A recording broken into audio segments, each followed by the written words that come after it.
તો નમસ્કાર મિત્રો, કેમ છો? વિડીયોમાં તમારું હાર્દિક સ્વાગત છે. સૌથી પહેલા વાત કરવામાં આવે તો 2024 લોકસભાની ચૂંટણી આવી ગઈ છે. તેની તારીખો કઈ છે? ગુજરાતમાં કઈ તારીખે મતદાન થશે? કઈ તારીખે રિઝલ્ટ આવશે? સંપૂર્ણ વિગતવાર માહિતી તમને વિડીયોની અંદર આપવાનું છું. તો તમે વિડીયો છેલ્લે સુધી જોતા રહેજો અને એની પહેલા ભાઈઓ તમે નવા આવ્યા હોય આ ચેનલ ઉપર તો જલ્દીથી જલ્દી વિડીયોને લાઈક કરી નાખજો અને નવા આવ્યા હોય તો સબસ્ક્રાઇબ કરવાનું બિલકુલ પણ ન ભૂલતા. કારણ કે આ ચેનલ ઉપર તમને સૌથી પહેલા સચોટ સમાચાર મળતા રહેશે ગમે તે હોય. સૌથી પહેલા તમને સમાચાર મળતા રહે છે. તો સૌથી પહેલા વાત કરવામાં આવે તો ચૂંટણીને લઈને જ્ઞાનીબેને સૌથી મોટો દાવો કર્યો છે.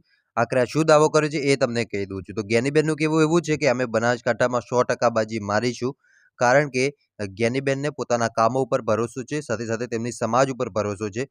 તો આ તરફ વાત કરવામાં જઈએ તો જ્ઞાનીબેને સૌથી મોટો દાવો કર્યો છે 2024 ચૂંટણીને લઈને કે અમે સારા એવા વોટથી જીતીશું અને સાથે સાથે કોંગ્રેસની સરકાર બનાવીશું એવું કહેવામાં આવી રહ્યું છે. બાકી આ તરફ વાત કરવામાં આવે તો રેખાબેન ચૌધરીના પણ સૌથી મોટા દાવા કરવામાં આવી રહ્યા છે અને એ પણ કહી રહ્યા છે કે મોદી સાહેબ જેવું કામ કરી રહ્યા છે એવું આગળ પણ કામ કરતા રહેશે. પરંતુ આ તરફ વાત કરવામાં આવે તો જ્ઞાનીબેનના પણ નવા એવા દાવાઓ કરવામાં આવી રહ્યા છે.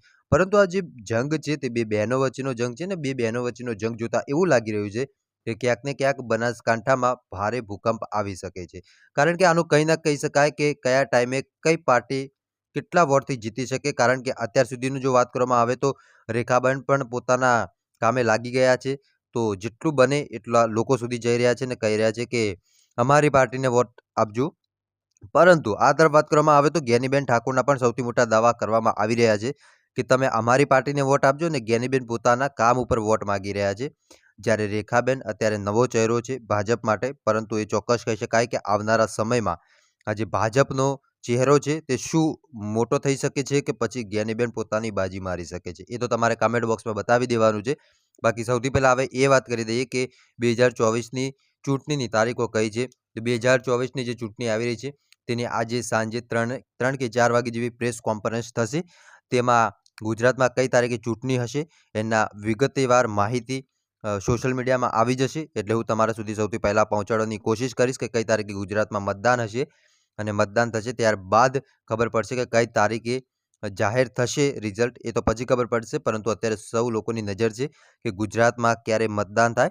કારણ કે સૌ લોકો ચાહી રહ્યા છે કે જલ્દીથી જલ્દી મતદાન થાય અને એ ખબર પડે કે કોની સરકાર બની રહી છે. બાકી અત્યાર સુધી ભાઈઓ વાત કરવામાં આવે તો હજી કોઈ એવી તારીખ આવી નથી, પરંતુ આજે 3 કે 4 વાગે પ્રેસ કોન્ફરન્સ થશે અને એમાં આજની તારીખો વિશે વાત થશે કે કઈ તારીખે ગુજરાતમાં ચૂંટણી રાખવી જોઈએ. બાકી તમે શું કહો છો ભાઈઓ? કમેન્ટ કરીને જરૂર બતાવજો. મળી છે નવા વિડીયોમાં, ત્યાં સુધી બધાને જય માતાજી, જય દ્વારકાધીશ. આગળ આવવાનો સપોર્ટ કરતા રહેજો. ધન્યવાદ.